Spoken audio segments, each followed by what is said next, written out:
नमस्कार साथियों, स्वागत है आप सभी का आपके अपने official YouTube channel polity with Praveen BVK पर। दोस्तों, नया साल है, नई उम्मीदें हैं, नई आकांक्षाएं हैं।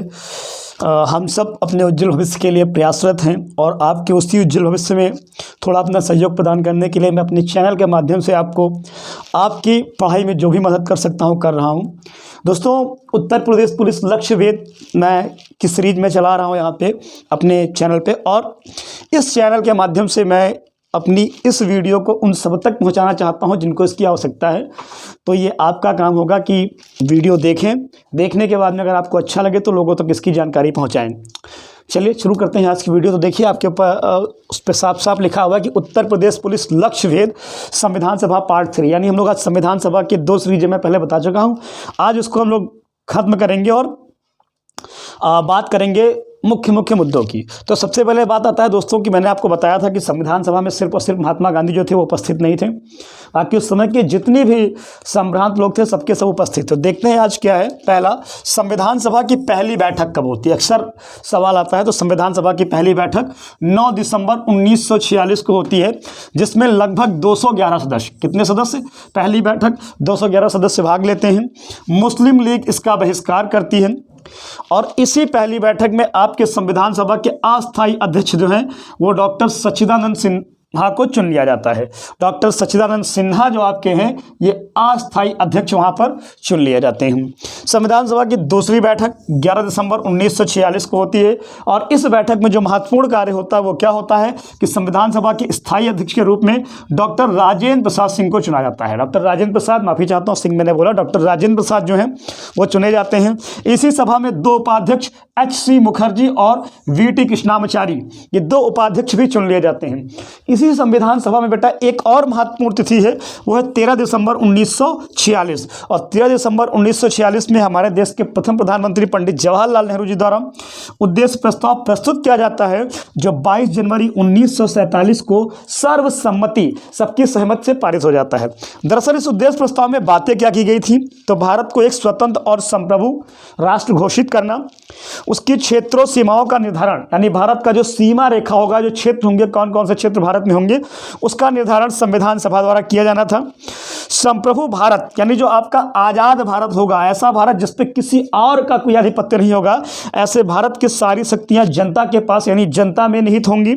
और सभी को भैया सभी अधिकार, वो अधिकार हम बात करें अगर सामाजिक अधिकारों की, आर्थिक अधिकारों की, राजनैतिक अधिकारों की, स्वतंत्रता की बात करें, अव्यक्त की बात करें, नैतिकता की बात करें, तो सारे के सारे अधिकार भैया क्या होंगे? लोगों को प्राप्त होंगे। तो ये आपके उद्देश्य प्रस्ताव की महत्वपूर्ण बातें थी। पहला तो ये, इस बोर्ड का अगर आप चाहें तो मैं हट जा रहा हूं, आप स्क्रीनशॉट ले लीजिए इसका, जिससे आपको नोट्स बनाने में आसानी हो, है ना। अब देखिए यहाँ पे लिखा हुआ है जो मेन की पॉइंट है क्या कि पहली बैठक कब हुई, कितने मेंबर ने भाग लिया, अस्थायी अध्यक्ष कौन थे, स्थायी अध्यक्ष कौन थे, उपाध्यक्ष कौन कौन थे, उद्देश्य प्रस्ताव कब लाया गया, किसके द्वारा लाया गया? तो पंडित JL नेहरू द्वारा, पंडित जवाहरलाल नेहरू जी द्वारा। कब पास हुआ, ये कब पारित हुआ? तो 22 जनवरी 1947। और उद्देश्य प्रस्ताव की महत्वपूर्ण बातें क्या थी? तो ये कुछ फैक्ट थे आपके। इसके बाद में तुरंत आपको इसको हटाकर कुछ फैक्ट और बता रहा हूं। आई होप कि आपने इसका स्क्रीनशॉट ले लिया होगा। अगर नहीं ले रहे तो वीडियो को पॉज करके स्क्रीनशॉट आप ले लीजिएगा, है ना। अब देखिए और भी कुछ खास बातें इसी सभा में आपकी हुई थी। वो क्या चीजें हुई थी उनके बारे में आपको बताता हूं। देखिए, संविधान सभा एक बहुत बृहद हिस्सा था, है ना, भारतीय संविधान का, क्योंकि इसके बाद ही अलग अलग आपकी बेटा समितियां बनती हैं, अलग अलग काम होते हैं, और उन समितियों के द्वारा बेटा आपके देश में जो आपका कॉन्स्टिट्यूशन है, जो आप पढ़ते हैं, इतने धाराएं, इतना विशाल जो आपका कॉन्स्टिट्यूशन है उसका निर्माण होता है। तो उसके इसके और कौन से संविधान सभा के महत्वपूर्ण कार्य हैं, आज हम उनके बारे में भी जानेंगे। यानी आपके संविधान सभा ने और क्या महत्वपूर्ण किया था, तो थोड़ा सा उसके बारे में देख लेते हैं। तो सबसे पहले क्या होता है, मई 1949 में भारत को राष्ट्रमंडल की सदस्यता मिलती है। क्या मिलती है? भारत को राष्ट्रमंडल की सदस्यता, मैं लिख दे रहा हूं यहां पर, अगर आप चाहें तो आप लिख सकते हैं। राष्ट्रमंडल की सदस्यता भारत को प्राप्त होती है कब? मई 1949 में। सबसे पहला काम ये होता है। फिर 22 जुलाई 1947, कब? 22 जुलाई 1947 को आपके राष्ट्रीय गीत को, किसको? राष्ट्रीय गीत को, राष्ट्रीय गीत को अपनाया जाता है। कब अपनाया जाता है? 22 जुलाई 1947 को। यानी पहला आपका क्या हुआ कि राष्ट्रमंडल में भारत को सदस्यता मिली। फिर 22 जुलाई 1947 को क्या होता है? आपके राष्ट्रीय, माफी चाहेंगे, राष्ट्रीय ध्वज को अपनाया गया।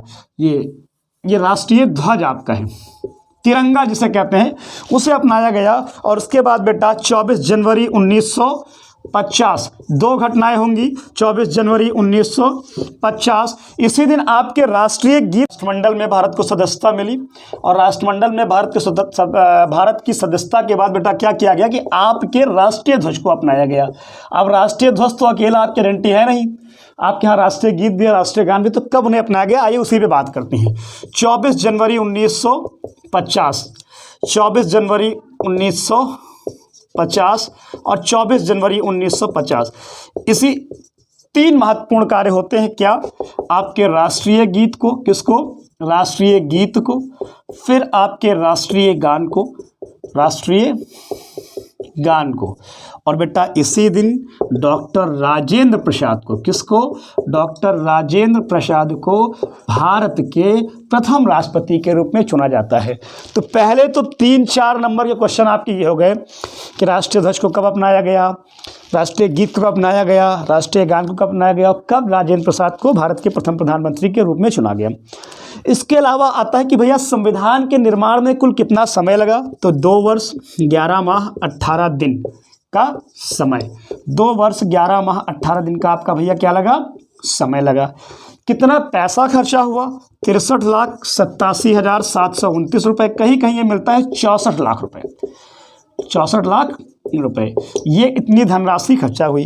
कितने देशों के संविधान का अध्ययन किया गया? तो लगभग 60 देशों के संविधान का, 60 देशों के संविधान का लगभग अध्ययन किया गया, है ना। इसीलिए जो संविधान के आलोचक है इसको उधार का कटोरा कहते हैं। जब मैं संविधान की विशेषताएं पढ़ाऊंगा तो उसमें बताऊंगा। इसके प्रारूप पर कितने दिन चर्चा हुई? तो लगभग 114 दिन। इसके ड्राफ्टिंग पर 114 दिन इसके प्रारूप पर चर्चा की गई। किस पे बेटा? प्रारूप पर इसके चर्चा की गई। कितने दिन तक? 114 दिन तक। कितनी बैठकें हुई? तो 11 और 12 दो हैं। अगर अंतिम बैठक को जोड़ने तो 12, अन्यथा 11। तो कुल बैठकें कितनी हुई आपकी? ये हो गई कुल बैठकें। इतनी आपकी अंतिम बैठकें हुई। फिर पूछेंगे आपसे बेटा कि अंतिम बैठक कब हुई? आपसे क्वेश्चन आएगा अंतिम बैठक। ये तो कुल बैठकें हो गई, कुल बैठक हो गई। और जब आपसे पूछेंगे कि अंतिम बैठक, तो आप बताएंगे 24 जनवरी 1950 को ही संविधान की क्या हुई बेटा? अंतिम, संविधान सभा की अंतिम बैठक हुई। यानी फिर से एक बार देख लीजिए, राष्ट्रीय गीत, राष्ट्रीय ज्ञान, राष्ट्रपति, फिर 2 वर्ष 11 माह 18 दिन का समय, 63,87,729, लगभग 64 लाख रुपए का खर्चा, 60 देशों के संविधान का अवलोकन, 114 दिन प्रारूप पर चर्चा, 11 कुल बैठकें, अंतिम को मिलाने तो 12, और 24 जनवरी 1950 को संविधान सभा की अंतिम बैठक होती है।